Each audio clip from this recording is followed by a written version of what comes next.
हाँ स्वामी जी, मैं ये कह रही थी, आप ही की बात का मैं जिक्र कर रही थी कि आपने बोला कि लाइफस्टाइल अगर बेहतर लोग चाहते हैं तो योग को अपना लाइफस्टाइल बनाना पड़ेगा।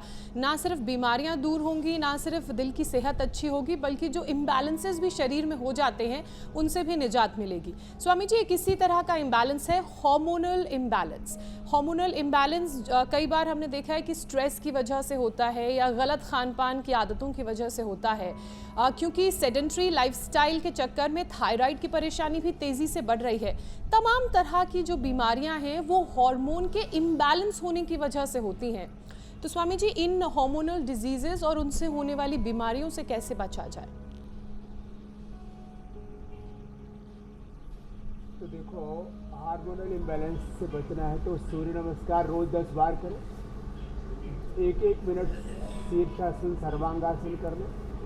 और खास करके थायराइड वाला हार्मोनल इम्बैलेंस है ना, ये हार्ट की प्रॉब्लम को ज़्यादा बढ़ाता है, इसके लिए उष्ट्रासन कर लो और थोड़ा सा मत्स्यासन कर ले। पद्मासन में ऐसे जो पीछे यूं ऐसे कर लिया, ये मत्स्यासन, और फिर ये सिंहासन,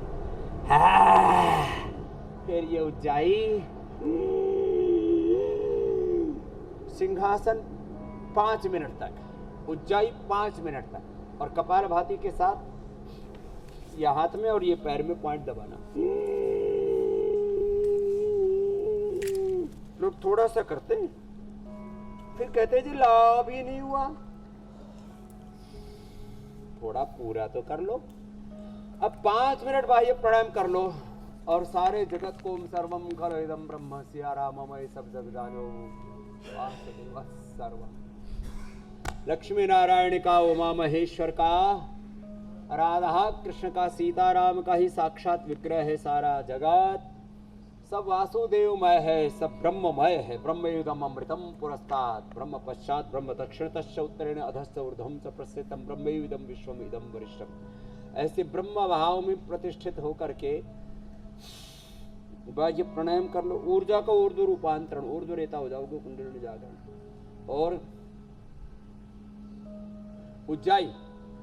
और ये थायराइड का पॉइंट, थायरोग्रिड धनिया का पानी ले लिया तो पूरा ही थायराइड कंट्रोल ही क्योर हो जाता है। और हार्मोनल इम्बैलेंस, ब्रेन और नर्वस सिस्टम तक ये प्रॉब्लम पहुंच गई है तो मेधावटी, मेमोरी ग्रिड, ओमेगा और ये अनुलोम विलोम इसमें बड़ी सहायता करता है। मेरी बहन ज्योत्सना जी, अंतर ज्योत जल जाती है जी।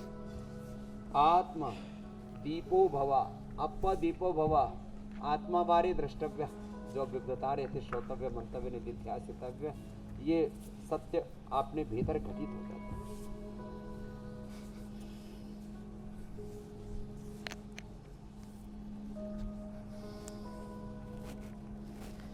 स्वामी जी, ये तो थायराइड की बात हुई। अब ओल्ड एज की अगर मैं जिक्र करूं तो कई बार हमने ये देखा है कि ओल्ड एज के साथ खराब पाचन की दिक्कत बढ़ने लगती है। पाचन ठीक करने वाले आसनों का अभ्यास करना भी बड़ा ज़रूरी है।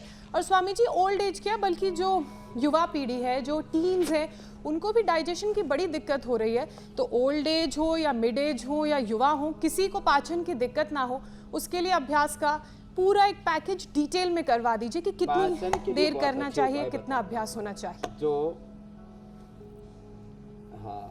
जो अधिक आसन न कर पाए, पद्मासन में भी न बैठ पाए, सुखासन में बैठ के एक तो ऐसे कर ले। देखो ये ऐसे, लीवर, स्प्लीन, इंटेस्टाइन, पैर मोड़ के बिना बैठ पाए तो ऐसे ही पैर सीधे करके ऐसे कर ले। ये ऐसे, ये वक्रासन का दूसरा स्टेप है, ऐसे। और मंडूकासन, पवन मुक्तासन तो पाचन के लिए बहुत ही जबरदस्त है। ये 2 आसन 2-2 मिनट से लेके 5-5 मिनट का। लेवोग्रिट खाने, पेट और खाने के बाद लेवामृत। जिनको कब्ज रहता है उनको खाने के बाद अभयारिष्ट, जिनको कोलाइटिस रहता है उनको कुटजारिष्ट और कुटज घनवटी कोलोग्रिट भी साथ में दे देते हैं। जिनको भूख अच्छी नहीं लगती, नींद अच्छी नहीं आती, द्राक्षा सब, कमजोरी बहुत रहती है, अश्वगंधारिष्ट। ये छोटे छोटे उपाय हैं। जीरा, धनिया, मेथी, सौंफ, अजवाइन रात को भिगो के पानी पिला देते हैं इनका। और हाँ, जिनका पाचन बहुत खराब रहता है उनको मेरी ये बात मान करके एक बार शुरू कर दो, अनार खाना शुरू कर दो। हार्ट के लिए भी, कोलेस्ट्रोल के लिए भी, पूरे शरीर को अंदर से एपोप्टोसिस, ऑटोफेजी, माइटोफेजी, पूरा बॉडी का पूरा इंटरनल हाइजीन एकदम मेंटेन कर देगा। अनार, खाली पेट अनार, पपीता, सेब, अंकुरित, ये आड़ कबाड़ जो सुबह से ही पेलना शुरू करते हैं ना, कोई सुबह सुबह पूड़ी या छोले भटूरे पेल रहा है, कोई ब्रेड खा रहा है, कोई बर्गर पिज़्ज़ा खा रहा है, सुबह सुबह ही पराठे और इडली डोसा के नाम पर कोई और पता नहीं चाउमीन क्या क्या पास्ता पूछता ये सुबह सुबह खाने की चीज़ नहीं। सारी खबर है सुबह स्वामी सुबह जी तो आपको। अंकुरित खाएं, फ्रूट्स खाएं। तो ये सब पेला पेली, ये झमेला, ये पेट में सब कुछ धकेला, ये खुद के ऊपर अन्याय है। We want justice, we want freedom. गुलामी झेल रहे हैं, खाने पीने की चीज़ों की गुलामी, बुरी बातों की, सोचने की, देखने की, सुनने की, ये सब गुलामियों से, गुलामियों से, कुंठाओं से निकलना पड़ेगा। और अनार खाओ सुबह सुबह खाली पेट, सेव खा लो खाली पेट, और यही नाश्ता हो गया। कभी इसको दवाई मान करके फिर ऊपर से 5 पराठे पेल लें ये कार्यक्रम नहीं करना।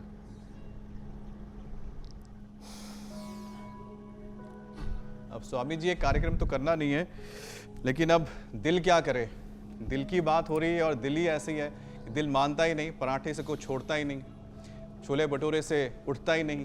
खैर, अब आपके शरण में आएंगे तो स्वामी जी उम्मीद करते हैं कि लोग पराठे और छोले भटूरे से आगे बढ़ेंगे और योग के जरिए अपने आप को निरोग करेंगे। अब मतलब उम्र बढ़ने के साथ पराठा भाती कम करेंगे और कपाल भाती ज्यादा करेंगे। बिल्कुल देखो। अब स्वामी जी कपाल भाती जा, हाँ, उम्र बढ़ने के साथ अब हड्डियां भी कमजोर होने लगती है। अब हड्डियां जब कड़कड़ाहट करे, कमजोर होने लगे, तो ऐसे में याद आती है किसकी? पराठा भाती तो ठीक है, कम करेंगे, लेकिन ये हमारे पीसीआर वाले भी फोन लगा लेंगे, कभी कभी ये फोन भी गड़बड़ कर देता। लेकिन देखो, हमारा ये जो पुरुषार्थ है, ये चरई वेती अनथक जारी है। तो और कुछ ना हो तो आज यहाँ से शुरुआत जरूर करेंगे योग की। एक तो ये ऐसे बटरफ्लाई, और दूसरा ये ऐसे, ये यहाँ से शुरुआत करेंगे। और जब यहाँ से शुरुआत करेंगे, प्राणायाम से शुरुआत करेंगे और अच्छे आहार से शुरुआत करेंगे। युक्त आहार विहार से, युक्त चेष्टा से कर्मसु, युक्त स्वप्नावबोध से योगो भवति सुखः। तो हार्ट की बीमारी भी नहीं होगी और दूसरे कोई रोग नहीं होंगे। अब वापस जुड़ गए हैं आपके साथ